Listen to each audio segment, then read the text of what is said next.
فبما نقضهم ميثاقهم لعناهم وجعلنا قلوبهم قاسية يحرفون الكلم عن مواضعه ونسوا حظا مما ذكروا به ولا تزال تطلع على خائنة منهم إلا قليلا منهم فاعف عنهم واصفح إن الله يحب المحسنين. صدق الله. Lanjutkan, silakan.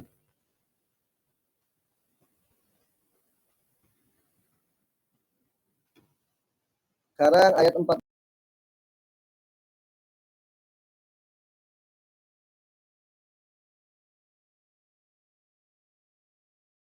Ya udah, tarik dulu. Ya Kak, siap. Ya, lanjutin. Apa dari ulang ya. A'udzubillahi minasyaitonir rajim. Bismillahirrahmanirrahim. Wa minal ladzina qalu inna nasara akhadna mitsaqahum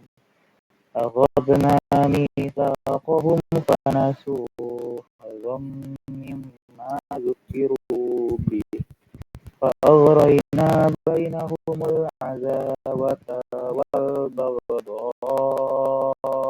إلى يوم القيامة وسوف ينبئهم الله بما كانوا يصنعون يا أهل الكتاب قد جاءكم رسولنا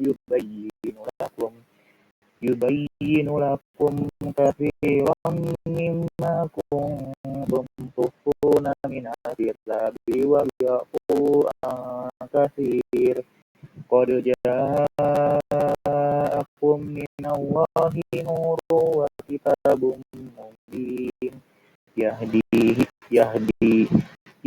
به الله من اتبع رضوانه سبل السلام ويخرجهم من الظلمات إلى النور بإذنه ويهديهم إلى صراط مستقيم لقد كفر الذين قالوا إن الله هو المسيح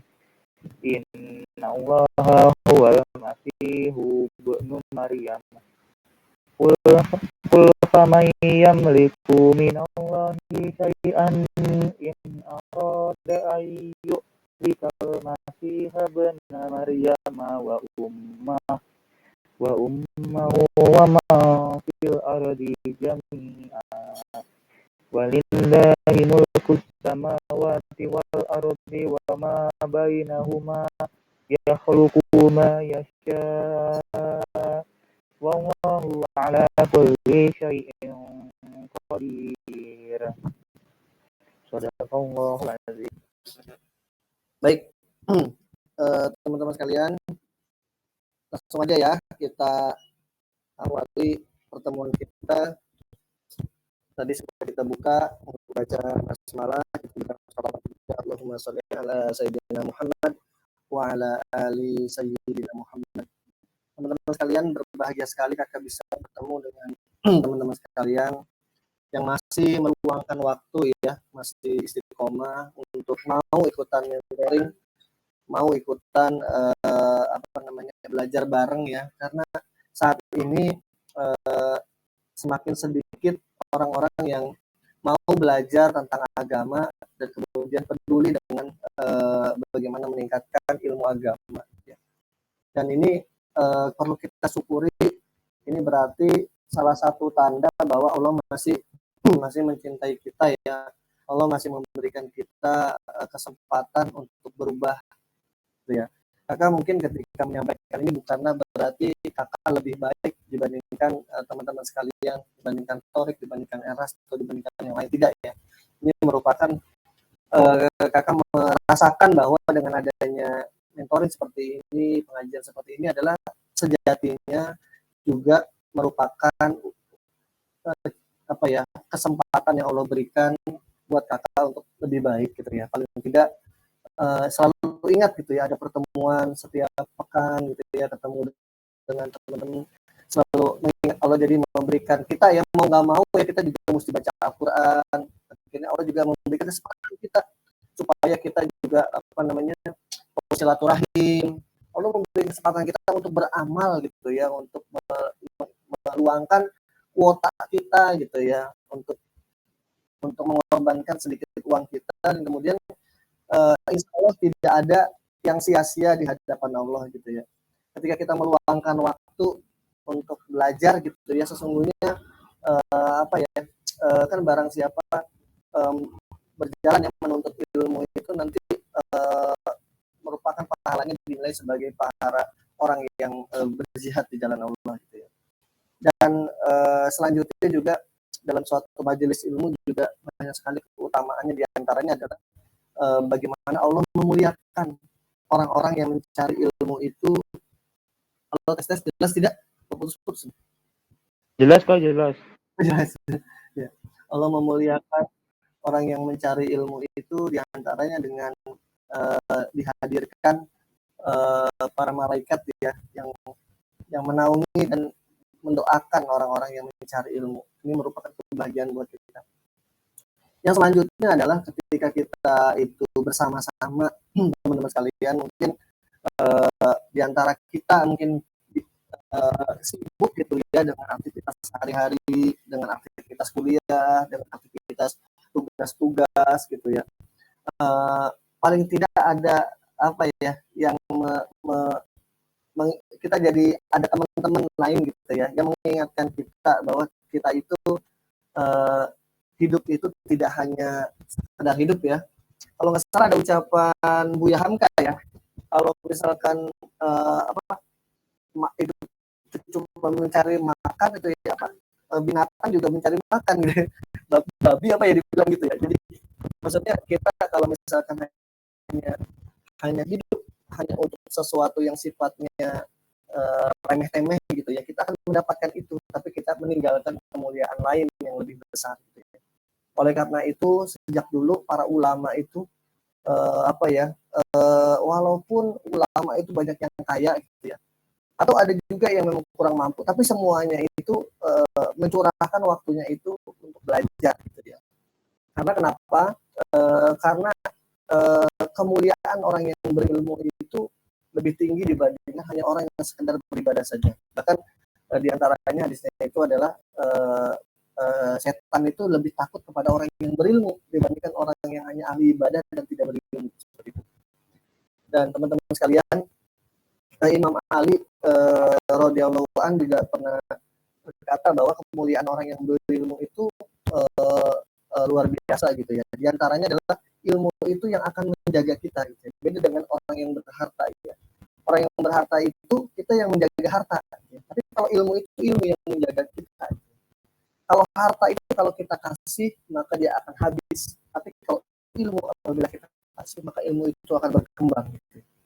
Dan apa ya, ilmu itu juga akan menjadi salah satu pahala jariah kita yang terus mengalir sampai dengan kita walaupun kita sudah meninggal dan masuk kubur. Teman-teman sekalian, kalau misalkan kita sudah meninggal, akan putus semua amal kita gitu ya, kecuali 3 hal kan ya, karena itu yang disebut ya.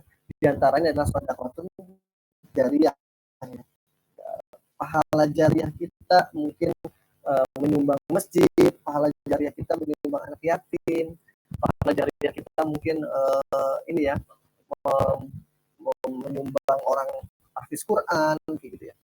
Selain itu juga ilmu yang kita pelajari dan kemudian kita ajarkan kepada orang-orang di sekitar kita, kepada adik-adik kelas kita, kepada keluarga kita gitu ya. Sepanjang ilmu itu ilmu yang baik, ilmu yang bermanfaat, dan kemudian apabila ilmu itu terus mengalir gitu ya, diajarkan juga kepada saudara-saudara kita yang lain, mungkin nanti diajarkan kepada teman-temannya, terus kemudian pada keluarganya teman kita gitu ya. Ilmu itu akan mengalir gitu ya, pahalanya pun akan mengalir, tidak hanya berhenti ketika kita masih di dunia, tapi juga mengalir walaupun kita tuh sudah masuk kubur, menembus dalam kubur dan kemudian menambah sebagai pahala kita. Dan yang ketiga adalah anak yang anak soleh ya, anak soleh yang mendoakan. Nah, ini kalau bagi yang mungkin yang belum menikah, dikejar dua itu, dua jariah sama ilmu yang bermanfaat. Bagaimana caranya? Caranya itu diantaranya kalau untuk ilmu yang bermanfaat ini relatif mudah gitu ya. Kita belajar yang banyak, kita ajarkan adik-adik kelas kita bimbing mereka supaya mereka itu menjadi lebih baik dalam beramal, lebih baik dalam hidup. Terus kemudian mereka mau berubah gitu ya, tidak mesti berubahnya drastis ya, minimal mereka mau ada perubahan sedikit saja lebih baik, itu juga akan menjadi pahala mereka. Makanya Rasulullah itu tidak segan-segan untuk mengajak kepada para sahabat itu untuk berdakwah gitu ya, mengajarkan ilmunya itu sehingga ilmu itu akan berkembang gitu. Selayaknya sebuah pohon yang dirawat sejak kecil, terus kemudian dia tumbuh, berkembang, dan akhirnya berbuah, dan buahnya itu bisa dinikmati oleh orang-orang sekitarnya, dan akhirnya menjadi pohon yang subur, yang sejuk gitu ya. Nah, seperti itu ada perumpamaan orang-orang yang beriman. Baik teman-teman sekalian yang dirahmati Allah, alhamdulillah sebentar lagi kita akan masuk Idul Kurban ya. Walaupun ya mungkin teman-teman ada yang kurban atau yang mungkin akan menjadi panitia atau mungkin juga apapun itu gitu ya. Tapi yang jelas ini merupakan momen yang sangat baik Allah perintahkan kita, Nabi SAW perintahkan kepada kita untuk berkurban apabila mampu. Nah, ada banyak hal yang bisa kita pelajari dari kurban ini gitu ya. Bagaimana kalau fikih kurbannya nanti bisa dibaca di buku-buku atau dicek di internet. Cuman kita untuk diri kita bersemangat adalah bagaimana fenomena dari berkurbannya Nabi Allah Ismail alaihi salam ketika diperintahkan oleh ayahnya melalui wahyu gitu ya untuk mengorbankan dirinya gitu ya, dan akhirnya beliau itu dengan sabar gitu ya, beliau itu ikhlas gitu ya, mau gitu, padahal juga itu merupakan perintah yang luar biasa gitu ya, yang apa ya, yang dalam gitu ya. Kalau misalkan dia mau berarti dia akan meninggal gitu ya, tapi dengan ketaatannya gitu ya, sesuai dengan di Al-Quran ya, surat As-Saffat ya. Jadi surat As-Saffat itu dijelaskan bahwa maka tatkala anak itu sampai dengan pada umur sanggup ya, pada saat itu kisah tentang Nabiullah Ibrahim, nama Nabi Ismail ini sebenarnya ayah anak itu yang penuh keberkahan gitu ya. Banyak sekali kisah-kisah yang kita pelajari dari beliau. Beliau itu ketemunya itu cuma sedikit-sedikit gitu ya. Jadi kalau misalkan nanti kita belajar sejarah tentang sirah nabawiyah, bagaimana hubungan Nabi Ibrahim dengan Nabi Ismail itu, beliau itu ketemunya jarang-jarang gitu ya.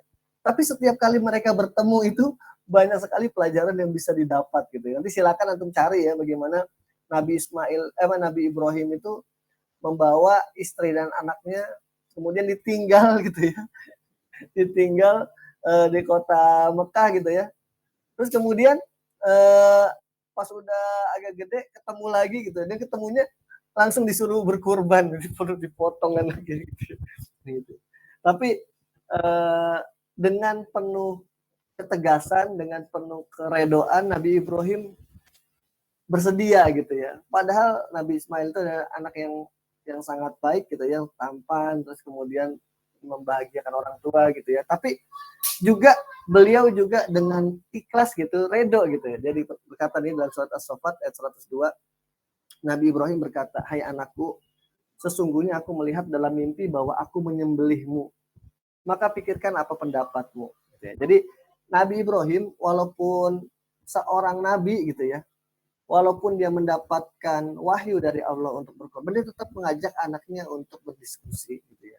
Beliau bertanya kepada anaknya, saya dapat perintah nih untuk menyembelih kamu, apa pendapatmu? Nah, terus kemudian Nabi Ismail alaihi salam berkata, wahai bapakku, kerjakanlah apa yang diperintahkan kepadamu, niscaya engkau akan mendapatiku termasuk sebagai orang-orang yang sabar gitu ya. Nah gitu, jadi dengan penuh ketaatan Nabi Ismail ketika tahu bahwa itu adalah perintah Allah gitu ya, maka dia setuju dengan apa yang diminta oleh Nabi Ibrahim untuk menyembelihnya, dan dia mengatakan bahwa kerjakan gitu. Semoga engkau mendapatiku dalam kondisi yang bersabar. Halo, tes, jelas tidak? Jelas, Kak. Oh, jelas. Ini kayaknya gambar kakak nih kayaknya ini nih sinyalnya. Baik, teman-teman sekalian, terus kemudian wujud dari kejadian tersebut di apa ya, dianjurkan. Jadi sebenarnya sih perintah berkorban itu nggak cuma dari sejak Nabi Ibrahim ya, tapi sejak Nabi Adam juga sudah gitu ya, tentang kisahnya Habil dan Qabil gitu ya, bahwa diperintahkan untuk berkorban gitu ya. Nah, terus kemudian yang satu berkorban dengan sepenuh hati gitu ya, yang terbaik, tapi yang satu lagi yang korban yang tidak baik gitu. Dan kemudian akhirnya menurun kepada kita, sehingga apa namanya, fasoli robbi kawanhar gitu, kita diperintahkan untuk berkorban gitu ya, sesuai dengan surat tadi. Dan bagi yang mampu diperintahkan sunnah muakkadah, mendekati kewajiban ya, sunnah yang mendekati kewajiban menurut mazhab Maliki dan Syafi'i untuk berkorban. Seperti itu. Teman-teman sekalian, hikmah lain yang bisa kita dapatkan tidak hanya dari momentum ini adalah sesungguhnya ketika kita berkurban itu artinya kan kita memberikan sesuatu yang kita sayangi gitu ya, berupa harta atau mungkin binatang ternak gitu ya, atau mungkin pekerjaan kita gitu ya. Terus kemudian kita infakkan di jalan Allah Subhanahu wa taala supaya kita mendapatkan ridho Allah, dan kemudian dari situlah Allah memberikan keridhoannya dan pahala yang besar. Nah, walaupun mungkin di antara kita ada yang belum bisa berkorban gitu ya, tapi semangat ini harusnya kita hidupkan di dalam diri kita, bahwa ketika kita ingin menghendaki surga gitu ya, tentu butuh pengorbanan gitu ya. Dan pengorbanannya ini ketika kita mengharapkan sesuatu yang indah gitu ya, yang besar seperti surga, tentu pengorbanannya bukan pengorbanan yang kecil ya. Pengorbanan yang tulus dari diri kita, dan berkorbannya itu dengan semaksimal mungkin gitu. Nah, mungkin kalaupun kita belum bisa berkorban yang besar, paling kita berkorban pikiran kita, tenaga kita gitu, berkontribusi di jalan yang penuh kebaikan ini, di jalan yang Rasulullah ajarkan. Dan kemudian walaupun mungkin kita berkorbannya hanya kuota sekian persen, ataupun mendatangi sekolah, ataupun membina adik-adik, yakinlah ketika kita berbuat dengan ikhlas, dengan tulus, maka Allah akan gantikan waktu kita yang tersisa, uang kita yang habis, energi kita yang kelelahan gitu. Allah akan gantikan dengan yang lebih baik gitu ya. Dan yakinlah gitu ya, barang siapa yang bertakwa di jalan Allah itu, Allah akan memberikan jalan keluar, sebagaimana surat At-Tolak ya. Barang siapa yang bertakwa, maka Allah akan berikan dia jalan keluar dan rezeki dari jalan yang tidak disangka-sangka dan tidak diduga-duga. Kalau memang saat ini mungkin kita ada kesulitan dalam ekonomi, kalau dalam saat ini mungkin kita ada kesulitan dalam hal segala macam gitu ya, kita belum maksimal dalam beramal dan berkorban dalam artian meluangkan waktu kita untuk bersungguh-sungguh berkontribusi, beramal soleh di jalan Allah, seperti itu. Nah, teman-teman sekalian, marilah kita jadikan momentum kurban kali ini, Idul Adha kali ini, sebagai momentum buat kita supaya kita lebih baik dalam beramal, lebih baik dalam beribadah gitu ya, dan terutama lebih baik dalam berkontribusi. Kakak berharap teman-teman sekalian yang ada di sini mau kita sama-sama membangun sekolah kita lebih baik gitu ya. Bagaimana adik-adik kita itu perlu kita perhatikan gitu ya. Sekolah kita yang kita cintai ya, walaupun sudah lulus gitu ya, walaupun sudah berpredikat alumni, kita bagaimana kita hidupkan kembali gitu ya. Jangan sampai adik-adik kita itu putus mata rantainya gitu ya. Jangan sampai adik-adik kita itu terlewat dan melewatkan indahnya menjadi seorang anak rohis. Melewatkan indahnya bagaimana ikut mentoring di sekolah, melewatkan indahnya bagaimana bercapek-capek ngurusin acara PHBI gitu, dan lain-lain. Gitu ya. Tentu banyak sekali kisah-kisah kita yang terbaik di sekolah dengan menjadi anak rohis, Oh, ada Fatur. Ya, selamat datang Fatur. Assalamualaikum. Oke. Ya. Baik, baik teman-teman sekalian, kita lanjutkan. Alhamdulillah selamat bergabung Fatur. Teman-teman sekalian, dari momen Idul Adha kali ini, kakak ulangi lagi ya, kita jadikan kisah Nabiullah Ismail dan Ibrahim alaihissalam ketika dia berkorban, menginfakkan dirinya, hartanya maupun waktunya gitu ya. Kemudian Allah berikan balasan kebaikan yang penuh gitu ya. Oleh karena itu, kita jadikan momentum kurban kali ini bagaimana kita bisa berkontribusi kepada sekolah kita, bagaimana kita bisa berkontribusi kepada adik-adik kelas kita gitu ya. Kita harapkan gitu ya, adik-adik kelas itu merasakan nikmatnya ikut mentoring, bagaimana adik-adik kelas itu nikmatnya menjadi anak rohis, bangga bagaimana adik-adik kelas kita itu juga merasakan enaknya, nikmatnya berinteraksi dengan anak-anak rohis yang sebelumnya kita sudah rasakan dan akhirnya membentuk kita menjadi seperti saat ini gitu ya. Alangkah sedih gitu ya kalau misalkan kita ngelihat kok sepi masjid di sekolah kita, alangkah sedih kok sekretariat rohis kok nggak ada orangnya gitu ya. Maka berharap kita bersemangat lagi gitu ya, mengajak gitu ya. Dan kakak berharap untuk di sekolah itu Kak Bayu kayaknya keteteran, silakan nanti bisa bergabung mensupport Kak Bayu. Dan untuk teman-teman sekalian, insya Allah kita kakak-kakak sekalian sedang menyusun untuk program mentoring akademi yang insya Allah akan diluncurkan sebentar lagi gitu ya, untuk mengupgrade kemampuan kita untuk menjadi seorang mentor, menjadi seorang pembimbing gitu ya. Jangan khawatir masalah keilmuan yang minimal gitu ya. Jangan khawatir mengenai ketakutan saya belum paham tentang ilmu agama, jangan khawatir. Yakinlah bahwa ini adalah kesempatan yang Allah berikan kepada kita untuk lebih baik. Kakak menyampaikan ini bukan karena kakak udah sempurna secara akhlak, secara keilmuan, tidak gitu. Kakak menyampaikan ini karena memang kakak juga butuh butuh. Dengan adanya seperti ini kakak belajar lagi, dengan adanya seperti ini kakak mengaji lagi, dengan adanya seperti ini kita merasakan bahwa Allah itu sayang sama kita dan banyak orang-orang di sekeliling kita juga yang menyayangi kita gitu, menginginkan kita itu lebih baik dari hari ke hari, diantaranya dengan amal soleh dan kajian seperti ini. Mungkin itu sih sedikit gambaran dan sedikit yang bisa kita dapatkan dari momentum Idul Adha, kerelaan berkorban, kisah dari Nabiullah Ibrahim dan Ismail alaihissalam. Pada kesempatan kali ini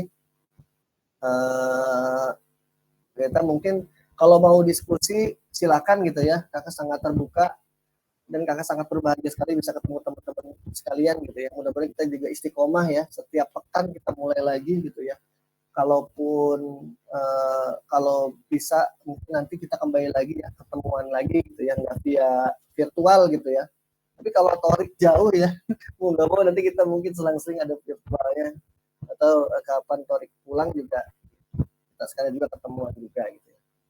Itu teman-teman sekalian, silakan kalau ada yang mau didiskusikan ataupun ingin cerita apapun gitu ya. Ini adalah bagian dari keluarga kita dan ini adalah bagian dari kita sebagai saudara yang saling mendukung. Apapun masalah saudara kita itu merupakan masalah kita. Jadi sebagaimana seorang muslim ketika dia itu sakit, maka bagian tubuh yang lain pun ikut merasakan. Dan dengan adanya ikutan program mentoring ini, dengan pengajian seperti ini, kita coba berempati dengan teman-teman lain dan itu juga menguatkan kita karena kakak juga sama, akhirnya disupport juga sama kakak-kakak yang lain. Kakak juga akhirnya kembali kuat dan tegar untuk mentoring seperti ini. Terima kasih ya teman-teman sekalian.